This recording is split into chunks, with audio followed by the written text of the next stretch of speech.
Successful কারা হয়? যাদের অনেক ট্যালেন্ট আছে, না যার বাপের সরকারি চাকরি আছে, না যার গার্লফ্রেন্ডের অনেক টাকা আছে, বিয়ে করলে আপনি সাকসেস হয়ে যাবেন। নো, সাকসেসফুল তারা হয় যাদের আশেপাশে সাকসেসফুল মানুষ ঘোরে।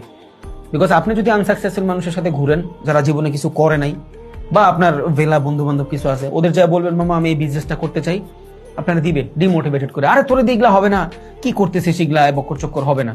অন্যদিকে একটা সাকসেসফুল মানুষের সাথে আপনার সম্পর্ক আছে, বা ও সাকসেসের পথে হাঁটতেছে, জীবনে কিছু করবে, আপনি বুঝছেন এই টাইপের মেন্টালিটির মানুষ, আপনি ওরা যা বললেন মামা আমি তো এই বিজনেসটা করতে চাই, বা ভাই আমি এই বিজনেসটা করতে চাই, ও আপনার বললো আরে করতে থাক, তুই পারবি, আমি তোর সাথে আছি, যেটা তুই না পারবি ওইটা আমি হেল্প করবো।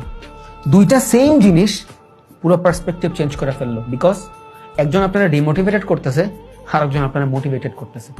সো কার সাথে উঠতেছেন মিশতেছেন এটা অনেক বেশি ম্যাটার করে ভাই, অনেক বেশি ম্যাটার করে। ট্যালেন্ট আপনারা সাকসেসফুল বানাবে না, যদি বানায় আপনার সারাউন্ড বানাবে। এবার এই সারাউন্ড আমি শুধু আপনার বন্ধু বান্ধব, বাবা মা, ভাই ব্রাদার, বড় ভাই এগুলা নিয়ে বলি নাই।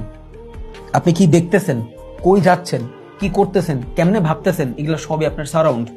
আপনি যদি অলওয়েজ এখন কন্টেন্ট দেখেন ইনস্টাগ্রামে, টিকটকের ভিতরে মেয়ে গো ছেড়ি গো নাচানাচি, আপনি ওই টাইপের মেন্টালিটি ভাববেন, অলওয়েজ মায়া মায়া মায়া নিয়েই আপনার ইন্টেনশন কাজ করবে।